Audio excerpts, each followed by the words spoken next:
Hello and welcome into the Sorare Data Show. I am Andrew Laird. You can find me as Lairdinho on Sorare. Joined today by the man who used to be Mr. Champion America, then he was Mr. Contender, and now in-season Prem. Surfula, what on earth happened to you? I'm still not really sure. Still not. I say all of that, and we were literally just having a full Argentina conversation before we came on.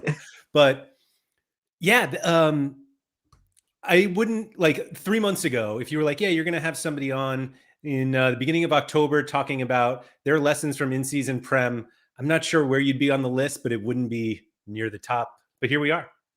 Times change. Times change. There we go. Let me welcome everyone first, and then we'll really get into it. So thank you, Toby. Yes, we do have a late start here. Thank you to everybody for coming in as we're streaming during Champions League matches, which is something that I didn't realize until I literally got my Rivals notification for the Liverpool match, and it was like, your lineup is set. And I was like, oh, I'm going to stream in a couple minutes. Oh, well. However, Tom Brimson here watching the Champions League while listening to this. Let's go, Tom.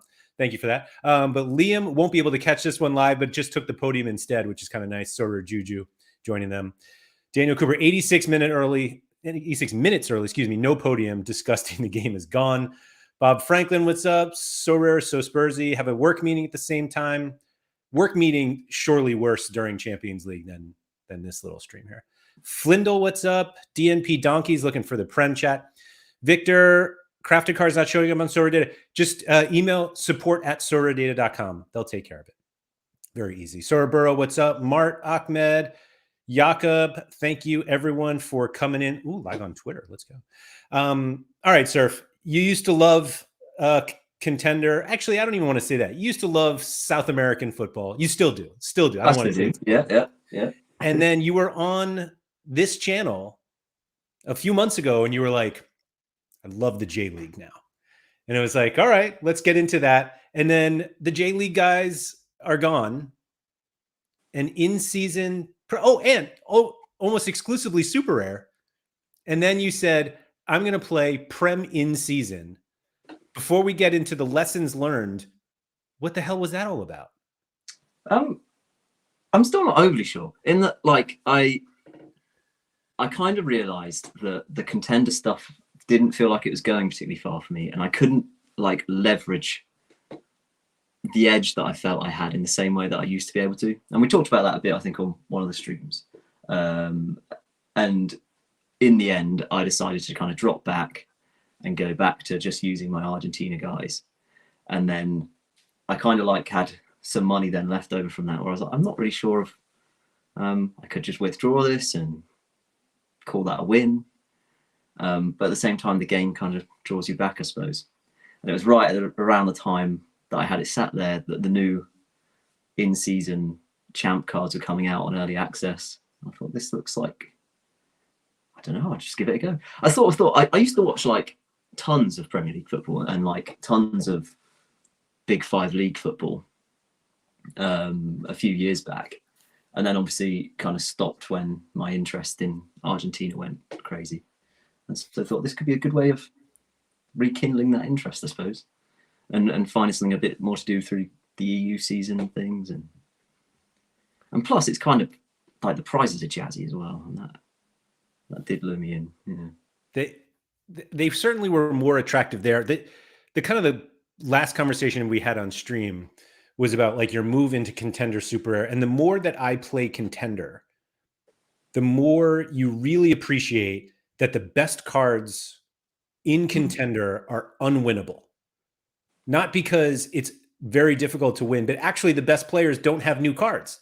Yeah. And so you had some J League cards as well. And I don't know if you got into the K League. I'm trying to think if you had No K League. I had lots of I had Wendell in Russia and stuff. But I just found especially playing in Russia, such a kind of annoying thing to do, because you couldn't really watch the games very easily, and that's a big part of why I like playing the games. That I like watching the games and thinking, oh, that guy looks good and I'll pick him up, or just stuff like that. And it was frustrating that you couldn't really do that, and you couldn't really get into the real excitement of the game week. Like if I needed Wendell to do something, it was like I was just refreshing my phone rather than actually watching the game and enjoying the excitement of it. It was like, and yeah, like you say, you can't. I feel like if you're playing contender, you've got to love what you're playing with. I know that's something we've talked about a bit, but you really got to like love the cards that you've got, because it's not the most kind of rewarding experience always, I suppose, especially in Classic. And I was going to say, I have found a fairly significant difference between Classic and in-season contender. Yeah. And while one should feed the other, it doesn't really. And so, but anyway, so you look at all the champion cards kind of launching early access. What made you even play Prem instead of La Liga, Bundesliga, or Champ? Largely because my team is Plymouth Argyle, which obviously aren't in the Prem and have never been. But I'm kind of quite familiar with football here, and like I have always played, like I told you about it, I've always played fan tracks and done like a draft league with some friends, and I've always like done this thing where everyone always goes, oh, who is surf picking or whatever, who is this person, because it's just someone who I used to watch in Argentina who I liked and wanted to pick up. So like my first round pick in like his first season for City was Julian Alvarez and stuff like that, and I wanted to like apply this a similar thing really to like playing Sorare. And so I wanted to pick up the guys that I used to like watching in South America and things like that. And yeah, continue that. This is fun. And I remember sort of sending, when I was thinking of doing this, I sent a few people like a couple of watch lists.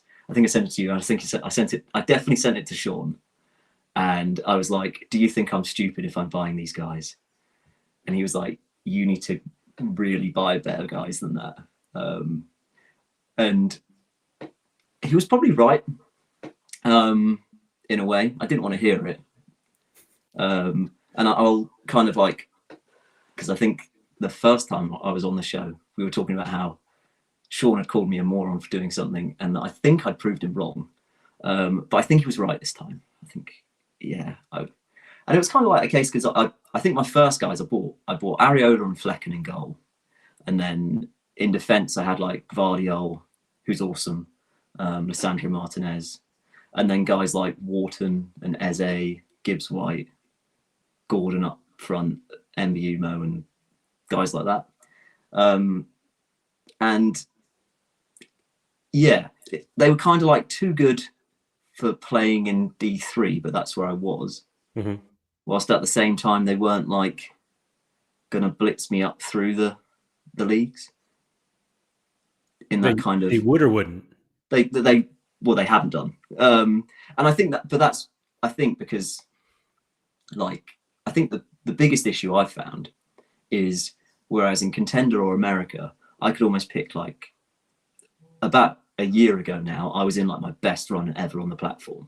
And it was just by picking from a pool of about 10 guys for my best lineup that would be like Null's defensive stack, Acosta, Hector Herrera, Brunetta. And I'd got in like early on most of those guys. Yeah. Because that was like where I viewed my skill set, was like being able to pick these guys up early and then plug them in. But it's really difficult to think like, oh, I've got these 10 guys, I can make 2 lineups with that and expect to do something, because like they never, basically especially for like a guy like Eze, for instance, there's probably like 10 to 15 games a season where you just don't really want to play him. Yeah. Like there's a huge number of fixtures that are just not optimal for him.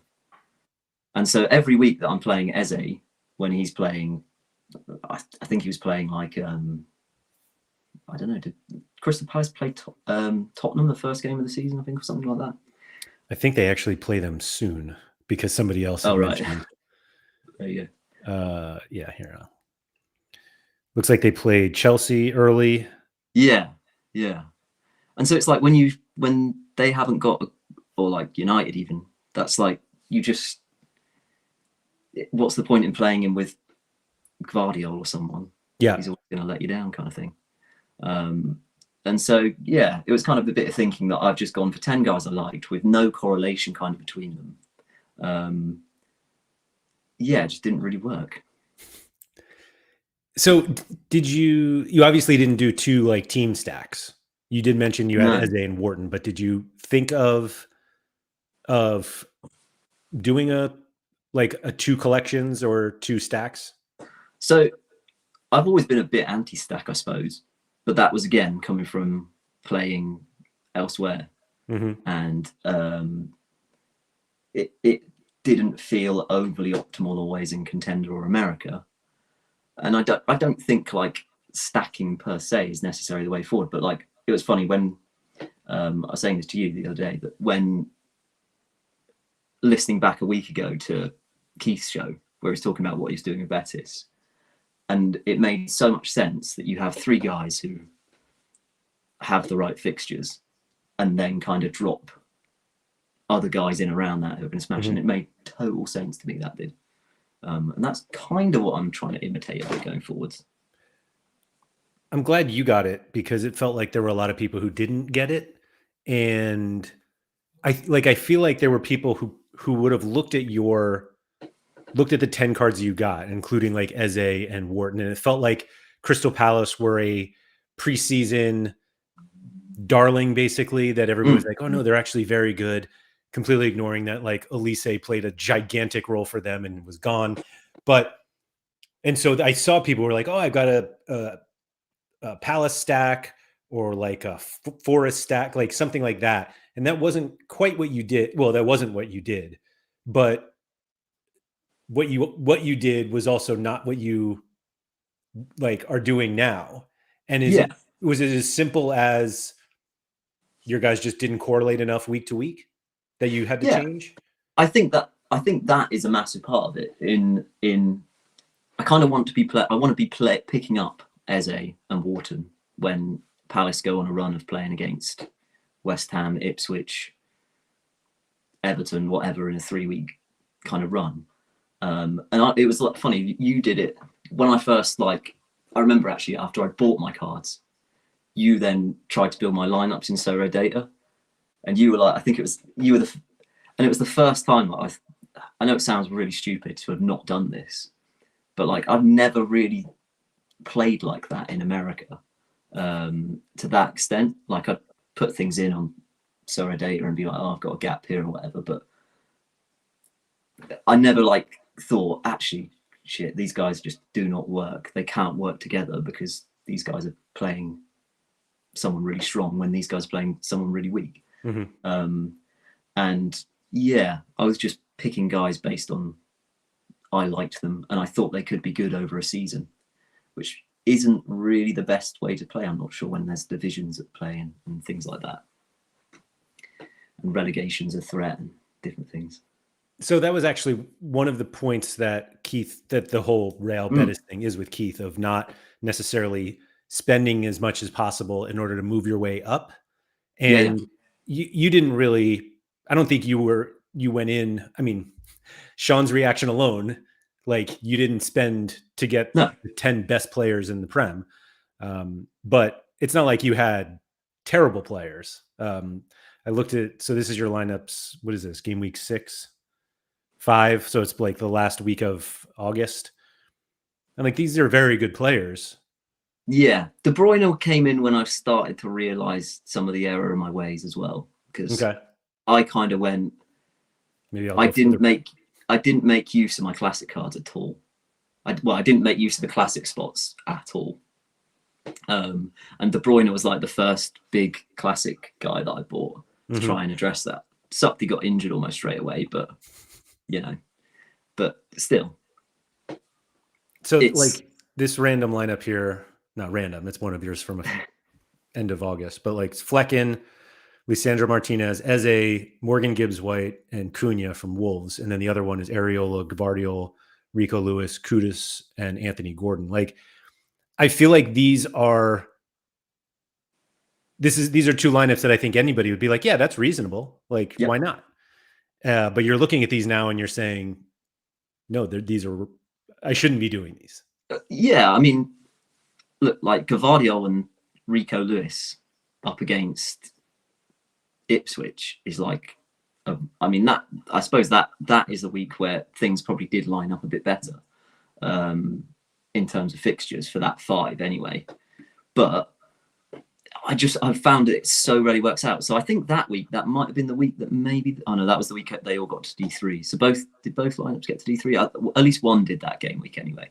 And then, so I managed to get the top lineup, I think, to D2 in the end. And then Since has got relegated again, back down to D3. And it was like that relegation, I think, that made me go, oh, you're just not getting this quite right. Mm-hmm.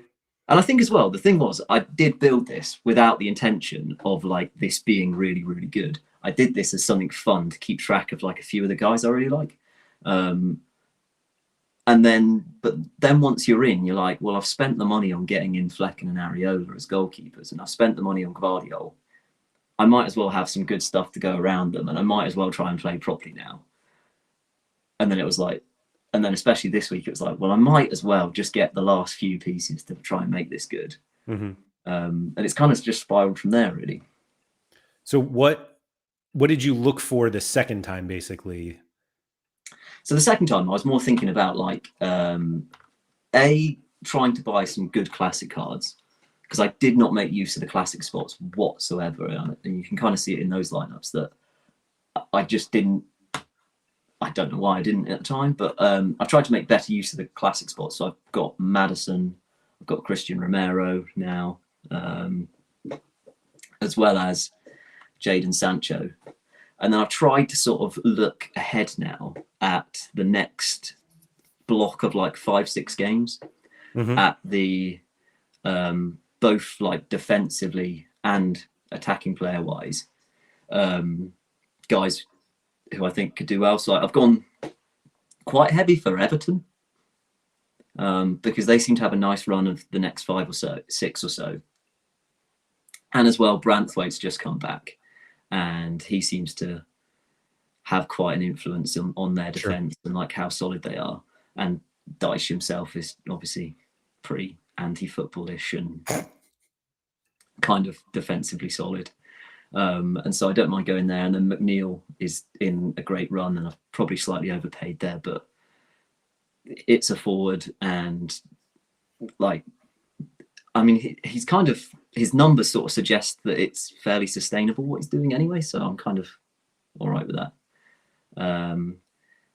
No, I did not get the Rico Lewis 100 last night either as well, which was because I didn't put a UCL team out, but there we go. And so, yeah, doing a few things like that. Brentford look quite good for the next few weeks as well, defensively at least. So I've got like Flecken and Mbumo up front as well. And so just doing a few things like that might make things hopefully correlate a little bit better. And then can drop them in with some guys who just look solid, like Tielemans and Gravenberch and guys like that, really. So it doesn't feel like you were way off with your strategy. It was just, I don't know. I think if I'd have kept the same 10, I think it would have been a frustrating year of like moving up between. I mean, it still might be, I don't know, but I can't predict the future. But it felt like it was going to be a frustrating year of kind of moving. Because the thing as well is, the thing that lured me towards it was the thought that I could get to D1. And, you know, you've talked about it loads recently, like you only need one game week. Mm-hmm. But you only need one game week in D1. Like, I mean, winning D2, D3, D4 is fine. It would be great, don't get me wrong. But like, to have that one jackpot week, it's kind of, you want to be hitting it in D1. Yeah. And I'm just not sure that I'd have got there with what I had. I might have had a week where everything lined up and everyone went off, but I just didn't have it. And so I think going forward as well, I've just got to be quicker to, like, if this Everton thing works and they keep 3 clean sheets in the next 5 or so, then I've got to think, oh, now it's time to trade out of them and look at the next person and just be a bit more disciplined with that kind of thing. And The one thing you mentioned that you kind of played your classic cards poorly. Is part of that you just didn't play them at all? Like, meaning you didn't have any? Yeah, I didn't have any. Yeah, and I think that as well. And this was something I was thinking about the other day. It was every week, because I'd only put out 2 lineups as well, and my competition, i.e., the people who are going to be in D1, D2, they are putting out 3 in-season lineups, and they're probably putting out 3 classic ones as well. And so they're bringing in so much essence each game week and things like that. Yeah. And probably winning cards alongside that their in-season stock is constantly improving. Whereas if I wanted to improve my in-season stock, basically I've got to just buy stuff. And that was, whereas everyone else is kind of adding bits in and out piecemeal, I've got to just go out and buy stuff. And so I went and did that, I suppose. And was there any thought of playing classic as well to try? I'm gonna do 1 classic lineup. Yeah. So I bought I watched Leicester Arsenal at the weekend. I'm like, this Mads Hermansen guy, he looks very good, and then was like looking at his save numbers and stuff and thought, damn, for under 200 quid for a guy who's U23 still as well, feels quite good. Leicester suck, and defensively their numbers look awful. I think they look shaky, but he makes saves. And so, that seemed like a way of just chucking out an extra lineup.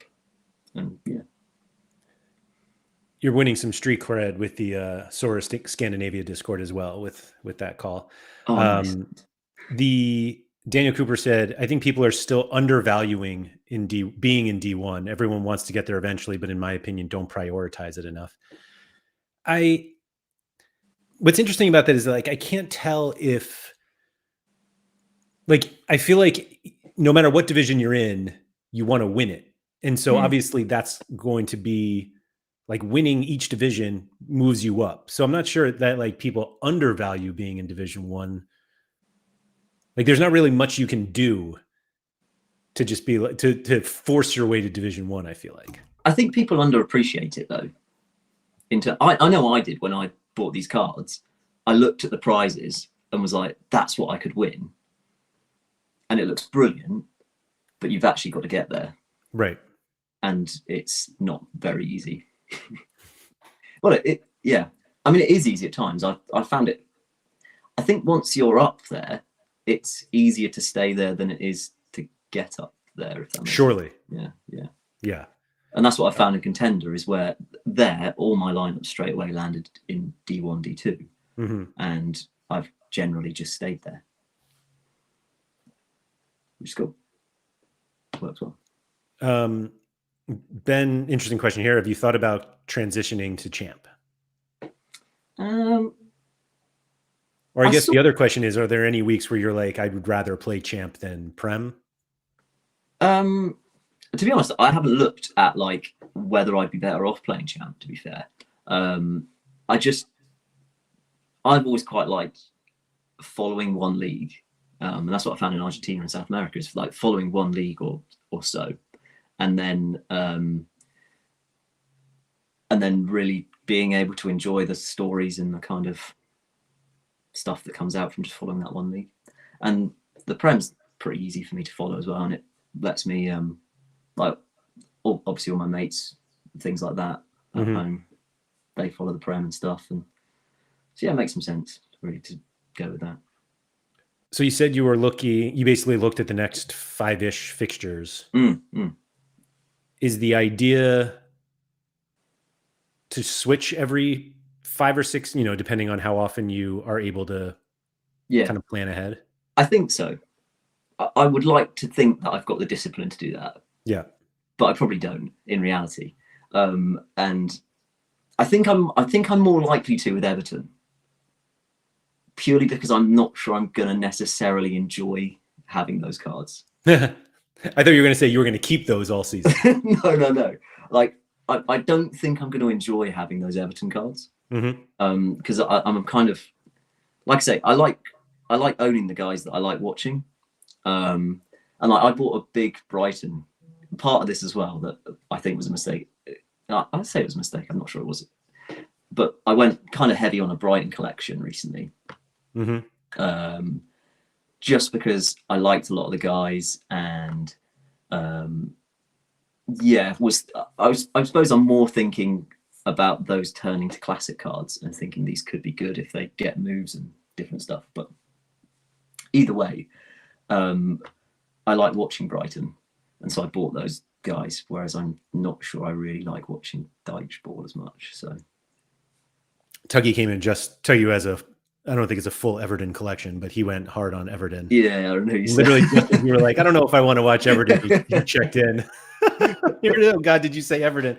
I guarantee that won't be fun to watch when you have a lineup. I mean, if you have Pickford and Branthwaite, like Dyche ball should be good, and McNeil seems to be the best player on the planet right now. Yeah. So, I mean, McNeil looks actually like quite sustainable, like what he's doing in terms of like, I was looking at like, at his stats, and it doesn't look wildly unsustainable what he's doing, and they're coming into a really nice run. And it's like he looks pretty good for the next few games. He's too good for Everton. I'll just put it that way. Yeah, but I've said that for 2 years now. So anyway, so do you think that this idea of kind of like switching it up every few weeks, do you think that is more important once you get to D1, or does, as we were just saying, like it's harder to get to D1 than it is to stay in D1? Like you almost feel like you could be a little more aggressive once you get there. Yeah, I definitely think that's the case, and I think what might become more important if I do get to D1 in the near future is perhaps upgrading like a couple of maybe my goalkeeper. I'm less bothered about goalkeepers actually, but just one or two of the spots I've got and upgrading those guys. I think it's more important that you've got big smashes in D1 than anything else.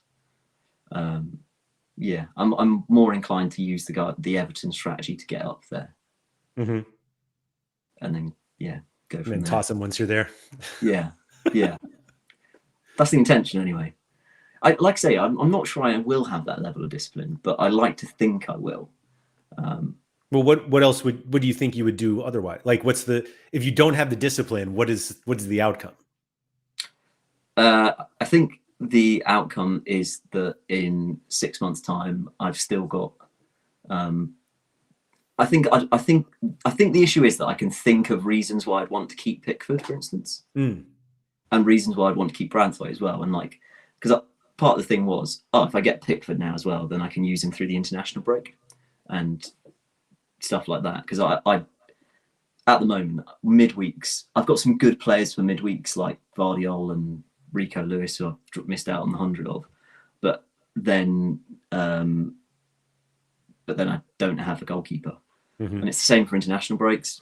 In the last international break, I had like a couple of players drop hundreds and didn't have any goalkeepers. And so I can think of reasons why I'd want to keep Pickford, for instance. Yeah. Whereas actually the best play is probably to move him on and then, see what happens. But wait and see. So it's funny. That was sort of the opposite answer I was expecting, because you staying disciplined means making the changes instead of not making them. And I thought you were going to say instead of waiting 6 weeks, you would wait 2. And you'd like every 2 weeks, you would try to switch as much as you can. Yeah. And I don't know which one is more disciplined or which one, but I know what you mean. Yeah, but that's interesting. Do you think? Sorry, go ahead. Sorry, go on. I was going to say, do you think that there's a chance you get to the point where you get your 3 in-season lineups and you move to another division, or do you go to Classic? I'd like to. I think I'd go Classic purely because, like I say, I'm conscious that like people are able to.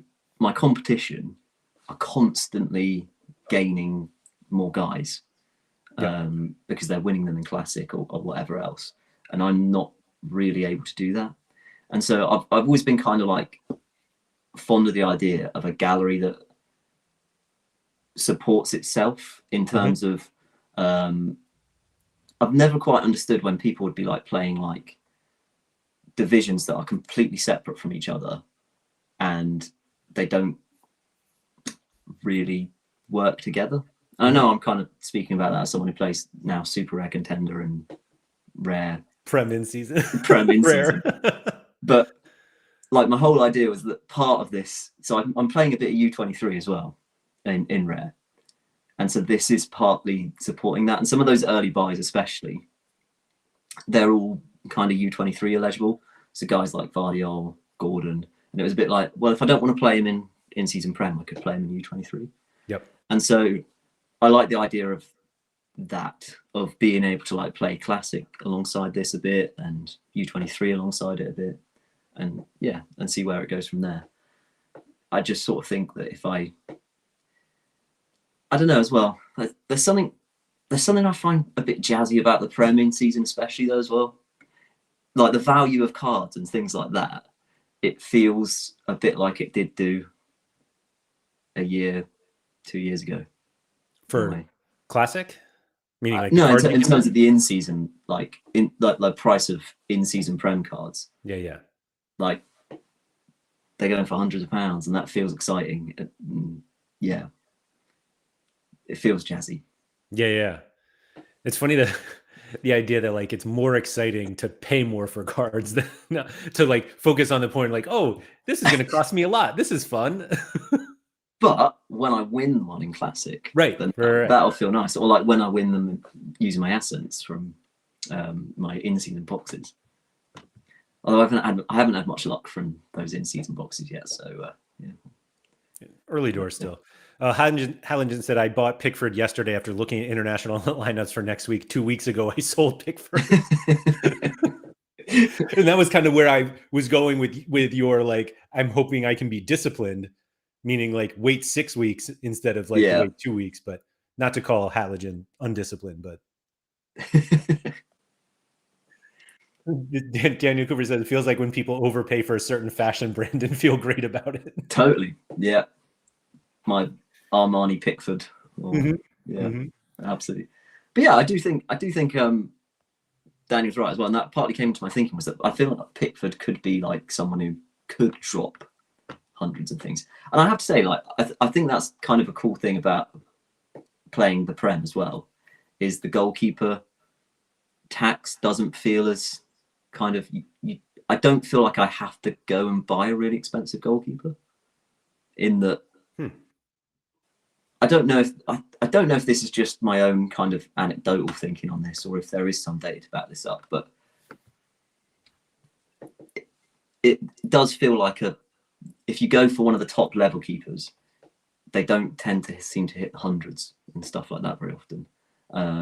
Whereas, like looking at like that Mads Hermansen for Leicester, he's kind of gone. I mean, even conceding 3 the other day, he's still scored 60. And this season he's had 60, 54, 38, 79, 51, 60. Yeah, and Leicester are one of the worst teams defensively. Yeah, I mean, as long as he makes the saves, he's fine. Yeah. And like that does seem to be the case. That like I wondered if it's because like the teams in the Prem are just buying a high quality goalkeeper who is capable of making lots of saves. They're not just, run of the mill guys. And so they're capable of doing AA even if they're, Because I mean, his average is like 51. Just looking at what like Edison's is, I don't know. Dreadful, I'm sure. 56. So it's better, but like not wildly different. So the one player I need an explanation of why he is not in your gallery. There is a player in the Premier League, a goalkeeper, who plays for a fairly good team. Emmy Martin, I'm guessing. And has international. So he's like been in the watch list like every single time. Every single time I've been like thinking I need to buy something here. And I just haven't quite ever got there. There's always been some reason that I haven't gone for it. And it's always been like just comparing the prices of others. Yeah, that's fair. that made me go, oh, he's actually really expensive for what he feels like he is. Agreed. It's funny. He popped into my mind. This is going to be such a silly connection. We were talking about expensive clothes, and you said it feels like an Armani Pickford, which made me think of Franco Armani, which made me think of the international break coming up and how he didn't get called. Somebody asked me like a week ago when Emmy was suspended for the upcoming matches, and they were like, does that mean Armani's going to play? And I was like, no chance. But somehow that all came together. And then I was like, wait, how do you not have the Argentina goalkeeper in the Prem? Because he, like, just looking at his prices, like, he was instant bought 3 days ago, Emmy Martinez, for 527 quid. Sorry, I keep saying quid like that's very British, isn't it? Yeah. But I get it. He's like he's a £500 goalkeeper, whereas Pickford is like £300. And because Emmy Martinez was kind of in my thinking that I would get him this time, but it was comparing the two, and like Pickford's going to get me the international utility. I don't actually know who England are playing. I'm not that bothered. I just wanted a guy who could fill in a bit, and I wasn't buying for the international utility anyway. But I was looking on and I'm thinking Pickford's got better fixtures for the next few. Makes lots of saves. Branthwaite coming back for Everton. Feels like there's some upside there. Maybe some upwards pressure on that price slightly. Even if he doesn't go up in value, maybe he holds price. And then Martinez is like nearly twice the price, which... Yeah. I get Aston Villa have got a bit of midweek stuff going on as well, haven't they? But yeah. Right now, in fact. Yeah. I was looking. So Pickford in this upcoming international break, home against Greece, and away to Finland. Oh. And then in the following international, like the November break, away to Greece, home against Ireland. Oh, I'll take that. Yeah. I'll take that. Yeah. But oh, sorry. Yeah, this other one, the Martinez Romero Argentina defensive back. You already have Romero. And I've got Martinez as well. I've got Romero and Martinez. No, Lisandro Martinez, I mean. Right. That's right. That would make total sense. It really would. Yeah, it really would make total sense. And I'm a big, like, I love the, like Daniel says, the kind of shithousery of Emmy, and I do love that side of things. But I don't know. It just didn't feel like that was the value play at that moment. So I'm not going to sit here and tell you that you should absolutely pay up at goalkeeper. Like it makes total sense why you would pay what you did for Pickford, and it probably makes less sense why Pickford is priced as he is. Like I have this is the player rankings page sorted by like rare value, and these are probably classic rare value. I don't think we have any season here, but Pickford is literally 8th behind Raya, Allison, Emmy Martinez, Ederson, Verbruggen, who is U23, Vicario, and Onana. Like, I'm not sure you can make like an argument for any of the ones above him that they are absolutely better in terms of scoring enough fantasy points based on how much you pay for it. Yeah, and I think as well, like it's interesting looking at the rather than like even L15 or L5, but looking towards like the L40, and like actually how tight together based on L40 those guys are. Because especially as well, some of those guys will have their L15 is going to contain a lot of international games from the summertime, I imagine. Like that's actually quite crazy.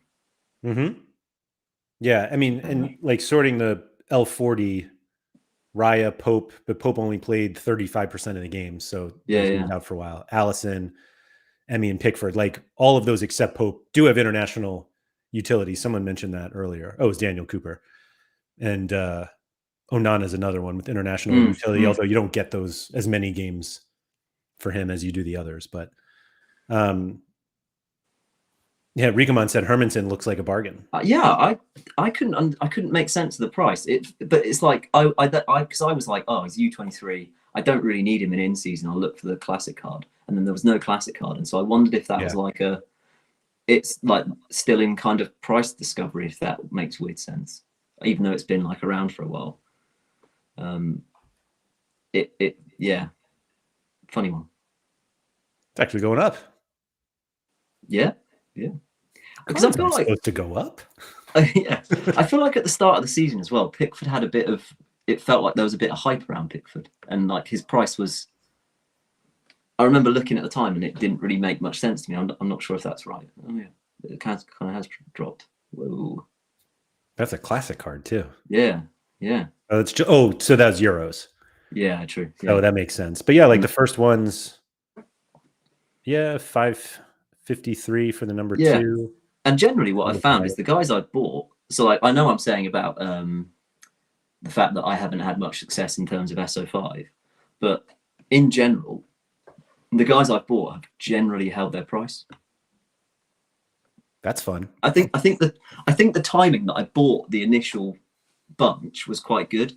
It felt like the first sort of run of 5 auctions for each guy seemed to go low, and then there was a bit of like a rush and things went up a bit. So like I was looking the other day, and like Vardiol, for instance, I paid like £300 for Vardiol, I think, and now he's worth like 500 plus, stuff like that. I think. Could be wrong. Yeah, I mean, jeez. Oh, Ilkay Gundogan buying there right after the Nellis video. Yeah, I mean, it is funny how. Yeah, I don't know what to make of all of this. Like why things are going up now. Yeah, yeah. It's like we saw this first few weeks, like the first, let's call it 2 weeks, and we were like, I felt like all the talk was like, just remember these go down because utility goes down, and now we're paying more for them. But I think a lot of people have seen the value in season competitions. I definitely have done like more recently. I really have seen the light on that, I suppose. And is it specifically the cash rewards, or is it just Essence? You know, because reward boxes top 50%. Like what do you think changed? I think the boxes make a huge difference. That 50% boxes. I mean, we've both been playing Contender in season recently. I've really enjoyed playing Contender in season. I've really enjoyed that, and I don't really have many in-season cards. I've got like some of the I've got some of the worst Contender in-season cards with my Santos Laguna in-season stack, and so it's like, yeah, I've really enjoyed playing it, and like the boxes feel like, with the market credits and the high essence percentages and the high amount of essence you can win, it feels like a good prize. Yeah, no, I completely agree. I was saying on a stream earlier, a basketball stream, but it was about how they're going to do reward boxes, but just that I didn't think I was going to play in season at all. And I didn't have the thought of like, oh, I'll just win enough in season and then I'll play in season cards. Like I was just like, I'm not going to buy it.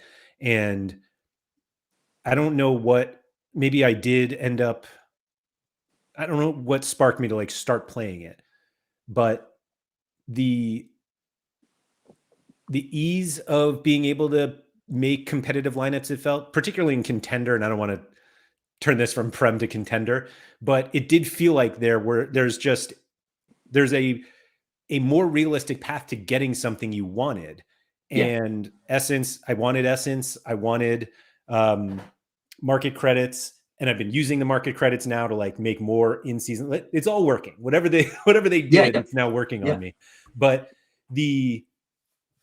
I was surprised at how quickly I changed from like, I'm not playing in season to me too. I'm actually losing out if I don't play it. Yeah. And I found as well, I think that was part of what drove me to the Prem a little bit, was that I was really enjoying Contender in season. That was like the lineup that I cared about most each week was my Contender in season one. And it kind of reached a point though where I was like, I don't know what in-season Contender cards I actually want to buy. because there wasn't the because there's only 4 Argentine teams, Mm-hmm. and I kind of like was like, I don't want to buy duplicates of guys I've already got, as that feels unnecessary, and like I've got collections and different stuff, and I don't want to sell those guys to buy the in-season version because of the collections and things, and it's just tough moving super rares anyway. I was gonna say, so you're also, just to clarify, like it was Contender in-season super rare. Yeah. Which, yeah, it's tough to move guys on. And then it's like you've only got 4 Argentine teams, and so I kind of see myself like every year picking up the guys who come in new from those 4 Argentine teams and plonking them in kind of in-season lineups. But it would be hard for me to go, I'm going to play 3 in-season contender ones, because like I found it before, I just didn't really get into it when I had teams from leagues I don't follow, or players from leagues I don't follow, sorry. So as someone who has played super rare for a while, you decided to play Prem in-season rare. Was there any thought to play super rare or limited? Super rare would have been way like beyond my capabilities. Okay. In terms of like it's funny, super rare in-season contender even is, so like just as a point of comparison, I bought Jesus Angulo from Tigres in-season super rare with like a whole year pretty much of in-season utility left for £100 on auction the other day.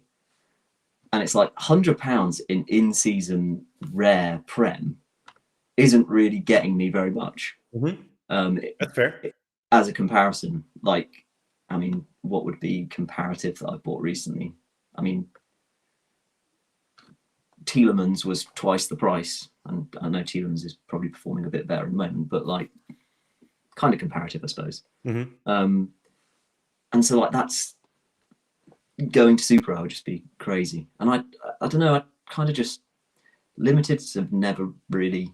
So I've kind of like done some really half-assed attempts at playing limited before, and funnily enough, like about 3 years ago, I was really bored one kind of Christmas holidays, and Belgium was still playing, and I was like, oh, I'm just going to look up who's got some good fixtures in the Belgian league. And I bought this, like, I think it was Genk stack for 1 game week. It was when Vinicius Souza was like really good as well for Mechelen, I think. And I played Vinicius Souza with this Genk stack, and I think I got 2nd or 3rd in Challenger that game week, and that was like my 1 game week of actually trying to play limited. And then I sold the cards and was like, it just didn't feel jazzy. It didn't feel like, I know I keep saying the word jazzy time, I don't know why, but it just didn't feel like it was something that was going to grab me. So it's funny you say that, because, and it actually kind of goes back to what you were saying before in terms of buying in-season Prem cards. Like it's feels jazzy, if you will, to buy expensive things. And I feel like most people actually tend to focus on the prizes, and the in-season limited Prem prizes are not drastically different from rare. Yeah. Like yeah. Division 2 in rare, 3rd place is $450. Actually, I just have it right here. Hold on. So $450 for 3rd place, and limited 2nd place is like 1 spot higher is like that's Division 2. Yeah. And so it's kind of like, why not play? I think though that because like a huge thing that just draws me into the game constantly is the idea of scarcity. And like I know it's not the same as when I did play super rare, but I love being like the only 37 people who have Mads Hermansen now or whatever. I just love that. It's almost irrational how much I do think about that at times. I think that's reasonable though. Like and I think that's sort of the argument with people who continue to play super rare, that it's like, I just like the idea that I'm one of only a handful of people with this card. And particularly with a card like Hermansen, where there really aren't that many of them. And somebody made a comment earlier that Like his price is going up because he's scarce. Yeah. Like he doesn't have 3 seasons of cards behind him like a few of the other players do, or many of the other players.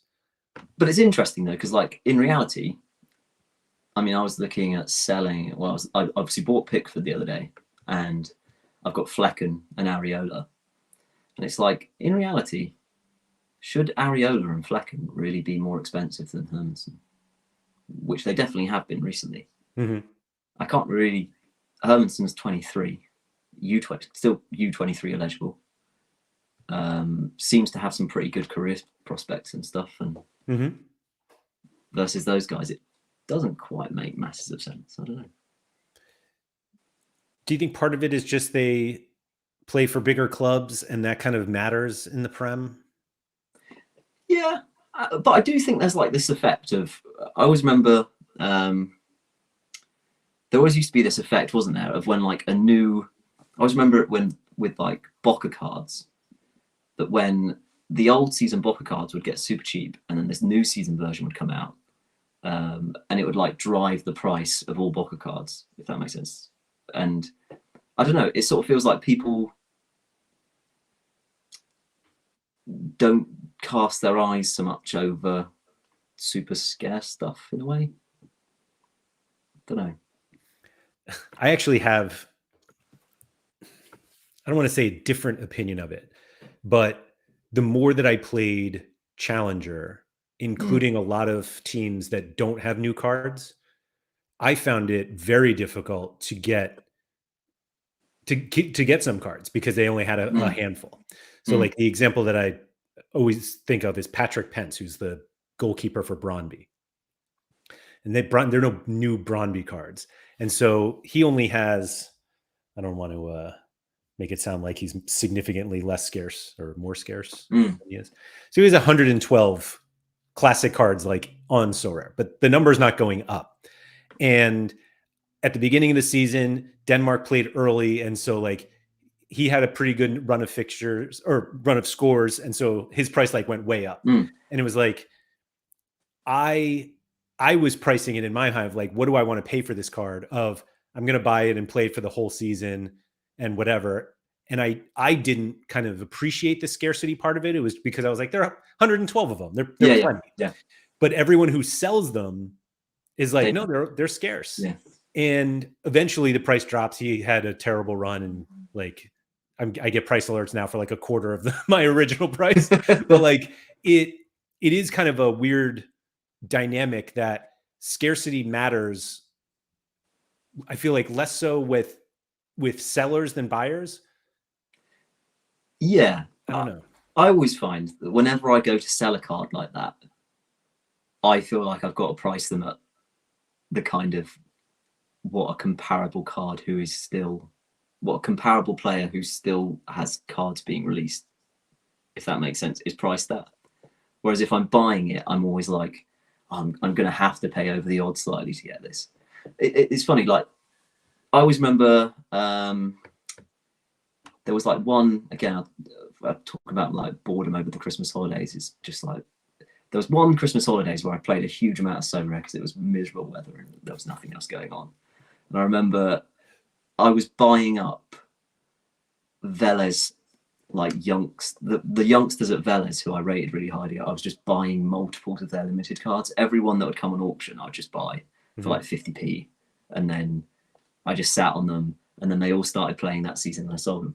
But it was funny, I was thinking, it was Matthias Borgogno who has gone down into the second division and is playing really well in the second division. And I think he might get a move next year to the first division.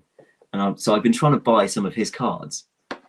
And I was like, oh, these are actually, I feel like you're starting to see the scarcity effect on a card like that, because it wasn't that easy to get hold of rare Borgognos. Whereas I remember at the time, that Christmas, I was just buying loads of them. Swimming in them. Yeah, I was like, I'll just buy more. I had rares, I had limiteds, I had everything. Whereas now, if you wanted it, it'd be really, really difficult. And there's a couple of guys like that in Argentina who especially at super rare level, I would find so difficult to get hold of now. And that was why as well. I know we were kind of joking about it. I think we might have joked about it on stream once, but when I sold half my gallery recently-ish, I then ended up buying loads of guys, like strange guys, back off Pug Trader who I sold them to, because I was like, Franco Diaz, for instance, got a move on loan to Instituto, and I was like, I can't miss out. If he's good at Instituto, I have to be the guy who has the only Franco Diaz card. And so I like stuff like that. Yeah, I think the key to getting cards, so the scarcity thing in terms of like cards that are, I don't want to say like actually scarce as if like they're not scarce, but like the ones that don't have new cards anymore. And people tend to, in any sort of deal, they want to like sell what the last sale, around what the last sale was. And the problem is with these cards that aren't minted that often is that they don't sell. And so they can go like weeks or months. And everyone's like, well, last sale was $100. And you're like, it's probably worth $5. And they're like, well, I'm not going to sell for $5. It's like $100.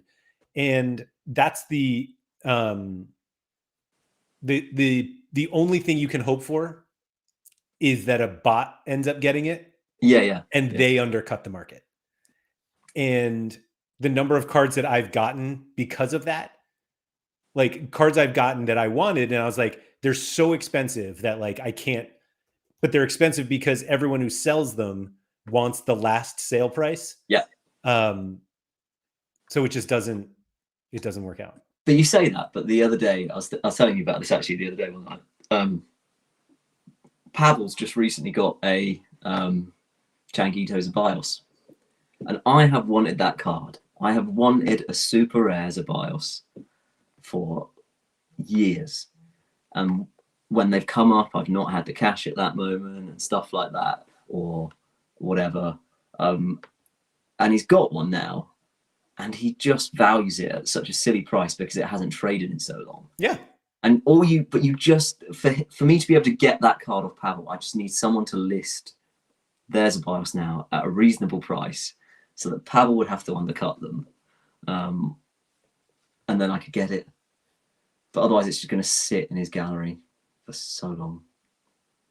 Which probably isn't the worst thing in the world because it doesn't look like he's going to be like starting for Boca anytime massively soon. But yeah, there you go. He'll be growing the XP for you, and then one day you'll get it. Yeah, totally. Yeah. Mulkey said, even if you had the budget to buy all the top Prem guys, it seems like you'd still be the value player. Oh, I totally would try.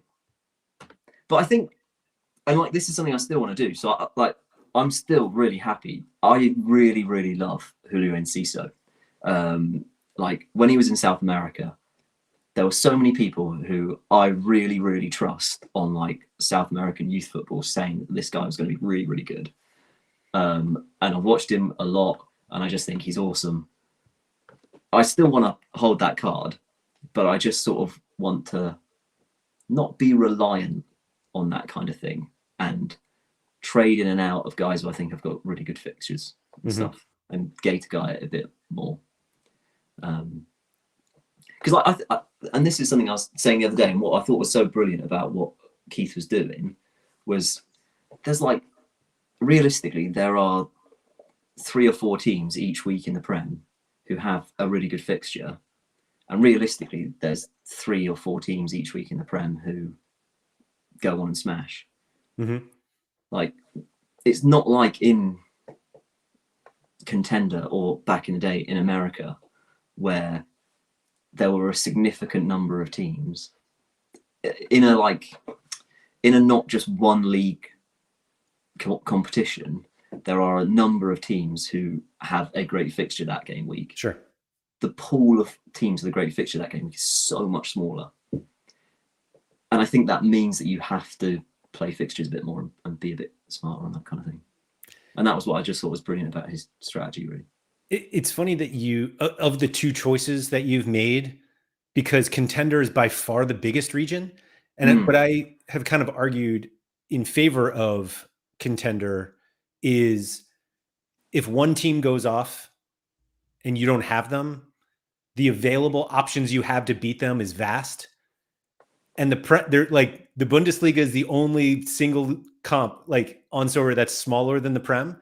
Yeah. And yet, so you were playing literally the biggest and the second smallest. And well, I think it feels like a completely different game. It really does. Right. I was saying this the other day, that I think I said it to you as well. I've played Football Manager for ages and ages and ages. And on Football Manager, you have your scouts who go out and they find the next up and coming player. And then you have your like opposition analysts who look at like your coming fixtures and look at the tactics of the team upcoming. And in Contender, it feels like the way to go is to play as the scout and go out and find the next guy and hope that they do that. Whereas in Prem, it feels like you've just got to be thinking about what's coming up next in like the next 5 fixtures and being a bit smarter in that way. It feels like they're 70-30 either way in kind of the skill that's required in a way. So last thing I'll ask about. So you ended up with Classic, De Bruyne, Madison, Romero, and Sancho. Do you think that you will also trade in and out of your Classic cards, or are those kind of your pillars and you'll move the in-season guys around?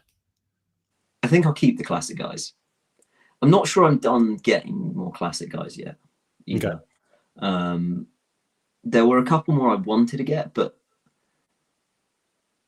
this week, like with the list and play and things, it feels like those really good Classic guys, they, especially when they have games, people are playing them rather than listing them. And like, it's noticeable. Like, for instance, I wanted Trent and Foden really. As my last couple, Trent, Foden and Son would have been great.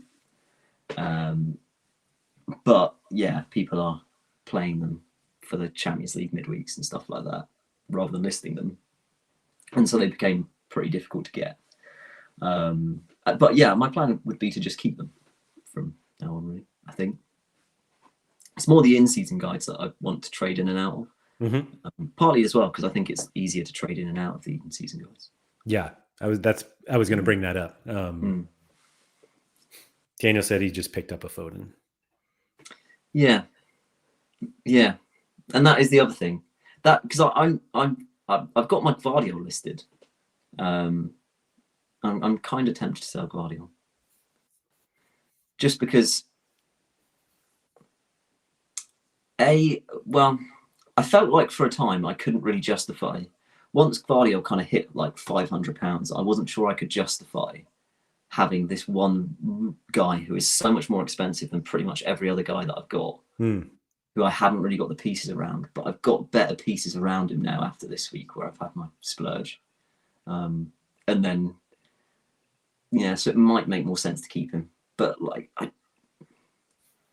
it's like, when you know the rotation is coming at some point, it's just like, when? It's rough.